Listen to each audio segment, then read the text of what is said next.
Yeah, so out there again, I'm going to post another video today. It's the Sabbath. I believe it's May 3rd. So I posted a very short video of my battle song against this company in Amazon. Um, this was this should have never happened. I had originally requested, first I requested parts from the seller ages ago for this and that. And the circuit board, and now the spindle, and then I find out that the machine is used. So, I'm going to close my account at Amazon soon. I haven't done it yet. The reason why is because they withdrew $10 and something out of our bank account for Amazon Prime for the movies. So, my wife said, well, there's no point in closing your account just yet. Because they've already billed us for Amazon Prime movies. But, so at the end of this month, because I paid for it, I will be closing my account with Amazon, and I have to think that one over carefully. Maybe I should wait until I file this complaint with this agency and see where that goes. As I said in my previous video this morning, the first one, I don't think it's going to go anywhere. I just, I don't understand this company and why they're doing this to me. Like, I just, they're playing games. And they shouldn't have a right to sell on Amazon. And, like Amazon is, I think the problem here with Amazon is that every time you lodge a complaint about the same item, even though the A to Z team wrongfully, it's clear to me that the A to Z team had the intention, this is my belief, of not communicating with me, okay? And I did communicate with them. They did send me an email telling me they made their decision and I had 30 days to appeal, and I did respond to that, okay? But after 30 days, they cut off my appeal. Even though I would have responded to that, I know I did. I mean, I could look for the video in the email in my sent items in my Gmail. I could probably find it without an issue, along with all the other ones to the A to Z team. But, and I can't post them on YouTube, the emails, even if I take photo shots. Maybe there's a way of doing that, but, I'm not willing to go through the technological 10 steps to get there, which are a little bit complicated with an iPhone. If I could even do it. So, obviously, look, when an Amazon customer service agent leaves a message for the seller on the buyer-seller messages, telling that seller each time they have 48 hours to respond, and the seller doesn't respond, first of all, if I could not appeal with a new case against the seller with Amazon, then Amazon would tell me, well, we can't post a message to the seller because the 48 hours will bypass, and we'll have to tell you, as they've told me 100 times, that they can't do anything. So why post the message to the seller if they can't do anything? Like, these are just contradictions, right? Then I had one of their agents tell me, I was talking to one of their agents last week, and she told me, I told her that the A to Z claim had been closed.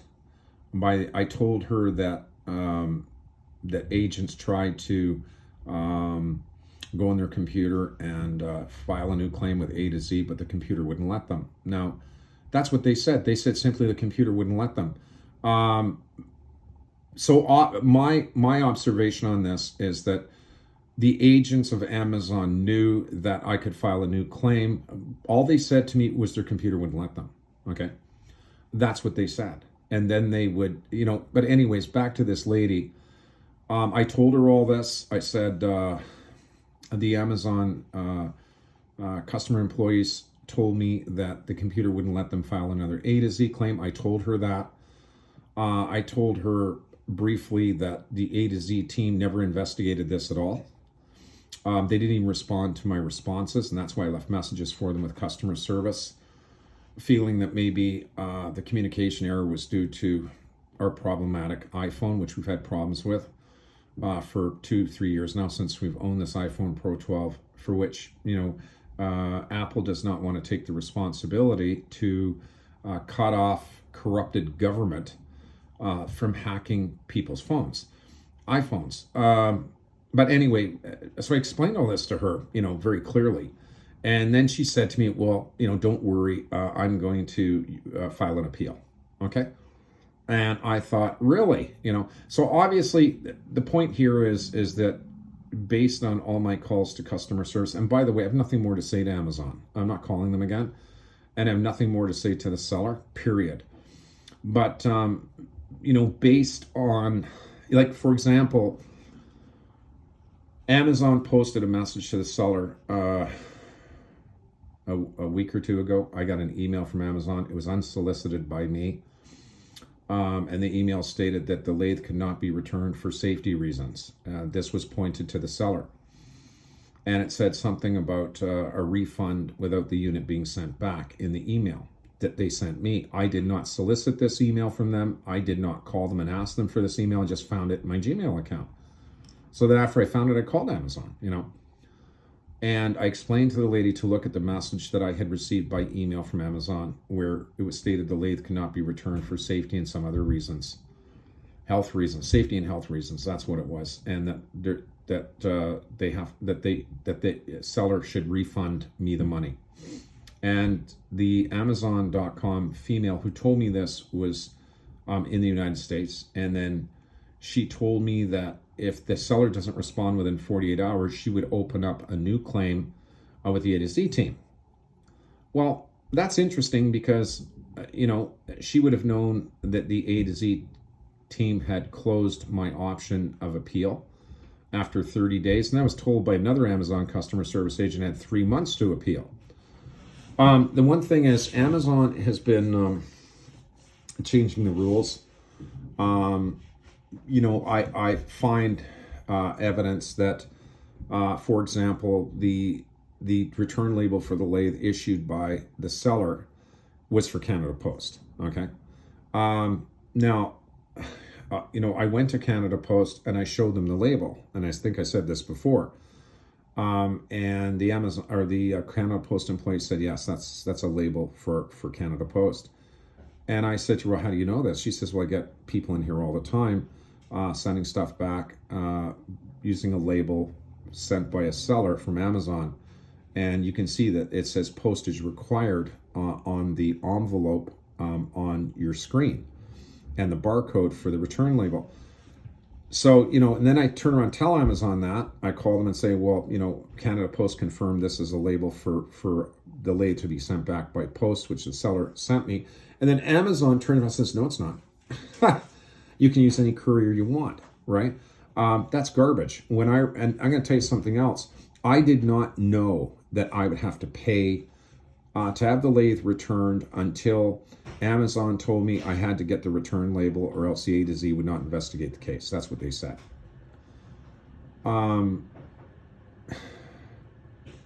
So when I received the return label, it did state that I had to pay to return it.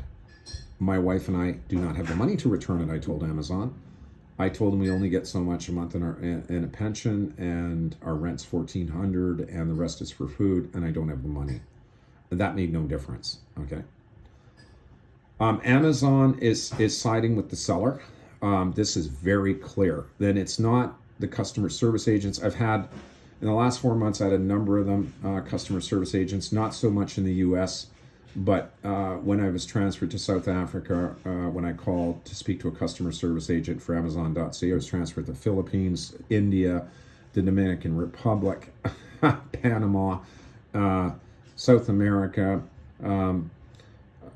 It seemed to me that the overseas customer service agents in the Philippines and India and the Dominican Republic, and also Jamaica, South Africa, Pretoria, that they agreed with me, that was wrong. So what's happened here is the customer service agents of Amazon who take calls from me and their supervisors all agree with me, okay? But what they're not saying, and they should tell the truth and say that, you know, it's some very, very corrupted person at their headquarters in Seattle who's pulled this. That's what's going on here. I know this. I just know. So I just wanted to post another video. I got nothing to do today. Really, I can't work or anything on nothing, and I can't anyway. I got no lathe, even if I wanted to, and I wouldn't anyway. But so, I mean, I'll end up getting the spindle myself, and I'll end up replacing the tailstock myself as well. I will not mill down the footplate of this tailstock until I get the new tailstock. I stated that in one of my other videos, I believe. And then I'll have two tailstocks. And I have two compound slides. I might as well just buy the whole lathe in parts from AliExpress and just build a new lathe. Really. You know, it's very disappointing. And, you know, I warn people out there who want to buy this WM210v, and don't buy it from this company on Amazon. Just don't do it. Because they won't honor the parts. They won't honor anything. And they'll tell you to go back to Amazon. They'll keep playing you back and forth because they seem to know that Amazon is not going to do anything. They've seen Amazon post messages for me threatening them, essentially, and, you know, either respond in 48 hours or what. Well, they're telling, now the seller's got it pretty well, you know, they're pretty well taken care of by Amazon. You know, the idea that after Amazon posting all these, you know, you have 48 hours to reply or else, and then they don't, and I call Amazon. Amazon says, well, there's nothing we can do. Sorry, all we can do is keep posting them to reply. Like, that's a bunch of garbage, okay? Repeatedly, I had asked the supervisors at Amazon to go higher up to their executive to reach out to someone there who has the authority to threaten this seller and their ads for not honoring the warranty or not replacing the unit or giving me a refund for the unit. I told the supervisors at Amazon that, look, if you can't make the decision and you can't refund me, then you're going to need to send this up to a higher authority who has the authority to refund me. I asked them to do that repeatedly. Why should I have to do it? They think that I'm going to sit down and write a letter and send it by post to Seattle from Ontario, Canada, to their headquarters where they receive millions of letters. I'm not going to do that. Like, that's ridiculous. Why should I? It should have all been handled on the phone. So what I'm saying to you is there's a lot of contradictions as well by customer service. One customer service agent will tell you you have a right to appeal. And they leave this seller a message giving them 48 hours to respond. And then the customer service agent tells you call back if they don't respond. And then you call back and you get a different customer service agent, and that customer service agent says, well, there's nothing we can do. So the question here is, from a legal point of view, why would Amazon customer service agents keep posting messages and that against the seller and telling them to respond within 48 hours or else, but yet I call Amazon and they can't do anything? So my position is, why would Amazon continue posting messages to the seller on my behalf and then with a warning for them to reply within 48 hours when Amazon is not going to do anything? Like, that's just useless, right? So now the sellers got it in their minds, and obviously rightfully so, that Amazon can leave as many messages for this asc365 International, and asc365 International knows Amazon will not do anything after the 48 hours. This is the game that's being played, and I am through with that game. This came from someone high up at Amazon. I am totally convinced that this was politically motivated because what the customer service agents are saying and doing makes no sense unless there is unless I'm actually allowed to make another appeal to the A to Z team, and that's obviously the case. But it's I think what's going on here is that the computer screen is saying no. For example, I'll tell you people something. Most of the agents that I called throughout the 4-month period of this junky lathe, on every occasion, they try to go on their computer to enter a request to the A to Z, and they were declined. Why would they even bother doing that? When I've told many of them actually that when I call, I explain to them, I give them the item number of the lathe, I brief them on what happened, and then they turn around and they say to me, okay, well, we're going to file an A to Z claim. After I've told them that, I've told several of these agents when I call them, well, the A to Z claim was closed by A to Z, apparently at 30 days, or some agents say 3 months to appeal. I did respond to the A to Z claim. When they gave me the 30-day notice, I did send them an email telling them I appeal. I did that. I have to find it in my email. Not that it makes any difference. So after you tell the agents this, that you already appealed and your appeal was declined, and then you had 30 days or 3 months, or I'm not sure which it is, to appeal the decision of the A to Z claim, and then you tell them all this, and then they say, well, okay, we're going to appeal. And they go to their screen to appeal to A to Z, and the screen says no. They're telling one common denominator of all the agents is Amazon who try to go on their computer to open up a complaint to A to Z for me. One common denominator is they all kept saying to me their screen won't let them. They didn't say that they're not, like, because the case was closed by A to Z and the 30 days or 3 months that expired for my appeal. They didn't say at any time that I couldn't reappeal. They never said that. You should tell me that before you go to your computer screen at Amazon and the screen says no, it won't let you. They just said the screen won't let them. They didn't say I couldn't appeal again. They just said the screen wouldn't let them. That's what they were telling me. Why didn't they just turn around and tell me, why bother trying to start a new appeal for me on their computer screen? Why bother?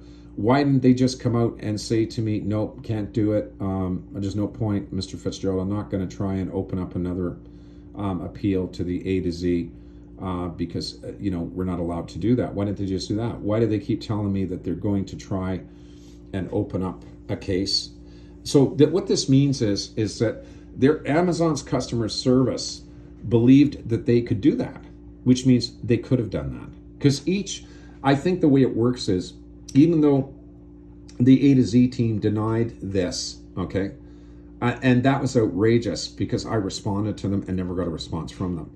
So even though that particular case was closed by them regarding my first appeal regarding this lathe, okay, the following appeals had to do with new evidence regarding the lathe, okay. Like, for example, the spindle is used, okay, as an example. And the spindle was undermilled. So I think the way it works is that you can appeal on the same item number as long as the reason for the appeal is different, okay? And I think that is the case. And this explains why all of the customer service agents said to me, well, the screen won't let me. They all said that, the screen won't let them. But they never said that the screen wouldn't let them because the A to Z team closed the case. They never said that. They said the screen wouldn't let them. It's the screen. So they're saying it's the screen that won't let them. They're not saying that they're not allowed to do that, okay? That there's a policy. They all said to me, the screen won't let me, okay? This will all be explained to the agency that is going to look into this. I have to do this complaint form online. And and they want the address of Amazon's headquarters as well, and I have to look it up and write it down because they're going to deal directly with their headquarters on this one. So I want to close my account at Amazon, but I can't. I don't think I can because I fear that if I close the account, then everything will be erased. All the buyer-seller messages will be erased, and the organization that's going to talk to Amazon headquarters directly about this one may need access to those messages. And I'm going to be telling them to get access to every message between myself and the seller since December 23rd, 2023 up until May 2024, and all the things that Amazon did. And again, why would Amazon keep giving the seller message warnings to respond within 48 hours? Why would they keep doing that knowing that there's nothing they can do? Like, does that make sense? Does it make sense that, you know, that Amazon keeps saying, okay, Mr. Fitzgerald, I'm going to post a message to the seller. The seller has 48 hours to respond. If they don't respond, call us back. Why do they keep saying that when there's nothing they can do? Why didn't they just say to me on the phone, well, Mr. Fitzgerald, I can't post this message to the seller because there's nothing we can do. So there's no point in it, right? But they kept doing that. So all of the customer service agents at Amazon believed that there would be repercussions for the seller if they didn't respond in 48 hours. Otherwise, we wouldn't post it. So this is coming from their headquarters. Someone at headquarters at Amazon has got it out for me. That's what I think is going on. I believe it now that it's probably politically motivated. You know, you can never be sure because it's very hard to get proof that it is. So we'll just see. You know, I'll file this complaint with this agency on Monday. I'll lay out the groundwork for them. I'll explain key points about what Amazon pulled. And yeah, I'll send the complaint through, but like I said, and I really don't expect anything, you know, I really don't expect, you know, this to be, I don't expect this to be fortuitous, so to speak. Amazon and the seller are saying it's all moot, okay? While at the same time, their customer service agents are saying something different. So, you know, one has to wonder why the seller would keep telling me to go back to Amazon, you know. And at one point, an Amazon customer service agent agreed that the seller is avoiding the warranty parts by sending me back to Amazon. The seller knows that Amazon won't do anything. And it's not because of policy. This is very clear. It's because someone at headquarters at Amazon has pulled this. And I believe it's politically motivated. I will tell you, and I tried to state in my last upload, I don't know where it went, but like, I know Joe Biden and Obama, Trump, Trudeau, Stephen Harper, and they all know me. Now, I've never said that in a video before, but these leaders all know me. Believe me, they know who I am. And there's a reason for that. I'm not getting into that, but they do know. And Joe Biden literally can't stand me. So, and I can't stand him. He's a genocidal criminal, okay, along with the other ones. And these guys are murderers and killers, and you know, they're mafia. People don't know that these guys, you know, that knuckle handshake they do. Well, that comes from the gangs, right? So, I mean, I'm a very religious Christian Jew for the most part, but I'm also Orthodox. So, people say, well, you know, if you're a Christian Jew, why aren't you acting as Jesus would? Well, the reason why is because I'm also Orthodox. Okay, so I believe in both. I had someone say to me, "Oh, that must be difficult for you to manage, being an Orthodox Jew as well as a Christian Jew." And you know, the person who mentioned that to me was exactly correct. It is difficult to manage because in the Torah it says an eye for an eye and a tooth for a tooth. Well, Jesus states, you know, if they slap you on the left side of the cheek, turn your right side and let them slap that too. So you see what this person was trying to say to me, which is correct. And it is hard to balance for me too, but I do a pretty good job. So I guess I shouldn't post any more videos for now. I will tell all of you, I will get the spindle, like, definitely. Hopefully when I order it, it's correctly milled, that the boss is milled properly so that when my chuck goes on, it's not going to, you know, move up and down. You know, I'm hoping. That's all you can do is hope. But apparently with AliExpress, their return policy is much better than Amazon's. I got to tell you, I've read their return policy. AliExpress, and by the way, AliExpress is a competitor. I didn't know that AliExpress competes with Amazon. I didn't know that. And there's another new one called Temu, and I've checked them out. I'll wait until I file this complaint because I want the agency to have access to all the buyer-seller messages. They will, I don't know if they'll request that from Amazon. I just don't know. I will tell them about my videos on YouTube. They'll be able to see them where I've explained everything in detail if they want this agency. And, you know, this is terrible. You know, all I asked for was warranty parts. You know, that's why, like the seller told me in 2023, before I bought the lathe, I called them because I specifically wanted assurance there was a warranty on parts, okay? And they said for a year. Amazon said 6 months, but they said a year to me on the phone, whatever that means.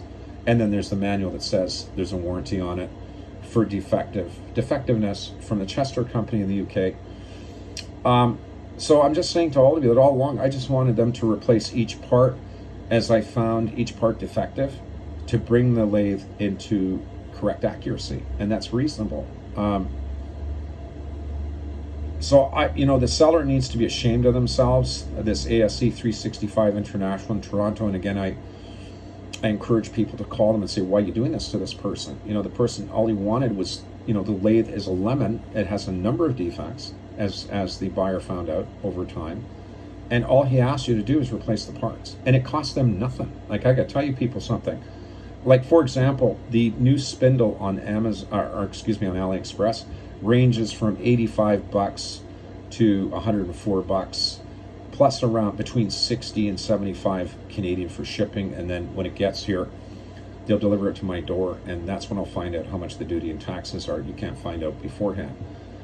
Now, so we're looking at, you know, 104 bucks retail at AliExpress, but for this seller to get them directly from the manufacturer, the spindle's worth about maybe 20 bucks. The circuit board is worth maybe 10 bucks, and the tailstock is maybe worth about 25 bucks. You know, so the parts from the manufacturer are far cheaper because they come off the assembly line. So, you know, I know I'm not going to bother contacting the seller anymore. I was told by this agency, as I said in my last video, they said do not file a case against the seller, file it against Amazon.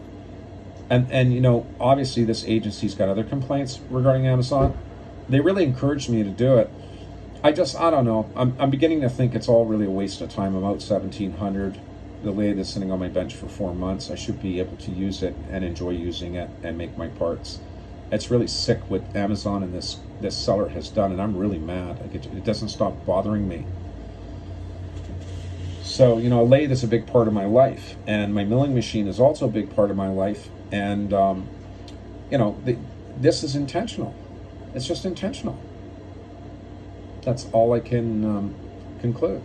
So anyway, I better let you go at 27 minutes. God bless all of you. Safe Sabbath to my Christian friends, and also the real Jewish Orthodox family of rabbis. And that's about it. God bless all of you, and thank you again.